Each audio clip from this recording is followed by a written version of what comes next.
खुलुमबाय गासैखौबो बरायबाय नलबारि जिल्लानि सिङाव थानाय पिएमश्री घग्रापार गेजेरारि गोजौसिन फरायसालिनि आखान्थि फोरोंगिरि मुश्री बलेन्द्र बर' बिथाङा आखान्थि फोरोंगिरि महरै आजिरा लाबाय। 1990 मायथाइयाव बिथाङा घग्रापार गोजौ फरायसालियाव बर' बिजोंनि आखान्थि फोरोंगिरि महरै मासियाव जयेन जादोंमोन। 25 बोसोर साकरि मावनायनि उनाव बिथाङा थांनाय 31 मे 2025 खालाराव आजिरा लायो। पिएमश्री घग्रापार गेजेरारि गोजौसिन फरायसालिया 31 मे 2025 खालाराव बिथां बर'खौ बिदाय मेलनि गेजेरजों बिदाय होयो। बिदाय बुब्लियाव गांसे बराय बिजाबबो बेखेवनाय जायो। बेखेवजानाय बे बिजाबनि मुङा जादों बलेन्द्र ज्योति। बलेन्द्र ज्योति सुजु आफादनि नाजानायाव बे बराय बिजाबखौ दिहुननाय जायो होननानै मिथिनो मोननाय जादों। बिथांनि बे बिदाय मेलाव ओनसोलनि लिरगिरि थुनलाइगिरि समाज सिबियारि आरो रायजो राजा फरायसा फरायसुलिफोर लोगोसे फोरोंगिरि बिथांमोना लैहोर लैहोर बाहागो लायो होननानै मिथिनो मोननाय जादों। बिदाय होजानाय बलेन्द्र बर' बिथांनि जिउ बिथुना ओरैबादि। नलबारि जिल्लानि सिङाव थानाय काथुरिया गामियाव बलेन्द्र बर' बिथाङा 1965 मायथाइनि 1 मे खालाराव जोनोम मोनदोंमोन। बिफा रुंसारि चंगल बर' आरो बिमा रुंसारि भाबुकी प्रिया बर'नि नखराव जोनोम मोननाय बिथां बर'आ फरायनायखौ जागायजेनदोंमोन काथुरिया गुदि फरायसालियाव। बेनिफ्राय घग्रापार गोजौ फरायसालि, उनावहाय पान्डु कलेज आरो नलबारि कलेजाव आरिमु जालियाखौ फोजोबखांनायनि उनावहाय गुवाहाटी मुलुगसोलोंसालिनि आइदलनिफ्राय आरिमुगोरा डिग्री लायो। बलेन्द्र बर' बिथाङा सासे गागि लिरगिरि थुनलाइगिरिल' नङा, सासे समाज सिबियारिबो।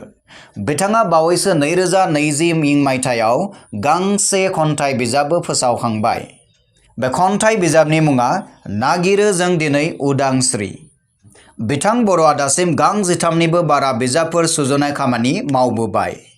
बे सुजुनाय बिजाबफोरनि गेजेराव दङ घाग्रासि बिसम्बि घग्रापार आन्चलिक बर' थुनलाइ आफाद रुपाथि मायथाइ, थुनलाइस्रि स्निथि मोखां लाइसिनि नलबारि जिल्ला बर' थुनलाइ आफाद, घाग्रासि मोखां लाइसि सेथि घग्रापार गुदि बर' थुनलाइ आफाद, थुनलाइस्रि नोजोर दानसेयारि लाइसि अंकुर लाइसि घग्रापार गोजौ फरायसालि, घाग्रासि मोखां लाइसि सनाथि फोरबो फालिथाय घग्रापार गुदि बर' थुनलाइ आफाद, समाजनि आगदारि सुबुं रुंसारि बलराम बर' गोसोखां बिजाब, सान मोखाङारि सुबुं दिगन्त रामसियारि गोसोखां बिजाब, सिगांग्रो बिसम्बि सनाथि फोरबो फालिथाय बाथौ आश्रम गोजौ फरायसालि बरमा, बड' खुगा लाइसि बर' थुनलाइ आफाद, सोमखोर गोरबो सेवजि हृदय बराय बिजाब।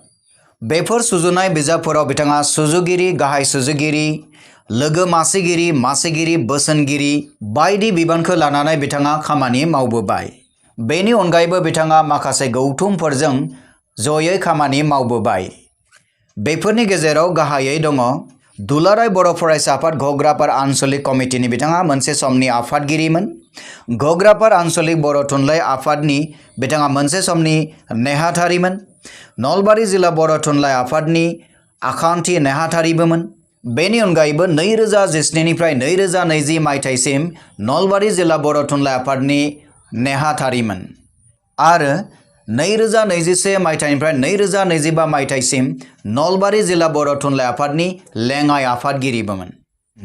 फरायसालि सामलाय आफादनि आफादगिरि मुश्री बीरेन्द्र कलिता बिथांनि आफाद सामलायनायाव बिदाय मेलाव नुजाथिदोंमोन ओनसोलनि गोरों गोरा सुबुंफोर, थुनलाइगिरि, समाज सिबियारि बिथांमोना। नुजाथिफैनायफोरनि गेजेराव दङमोन रङाफालि गेजेर फरायसालिनि आजिरा लानाय गाहाय फोरोंगिरि मानगोनां मुश्री अरुण दास।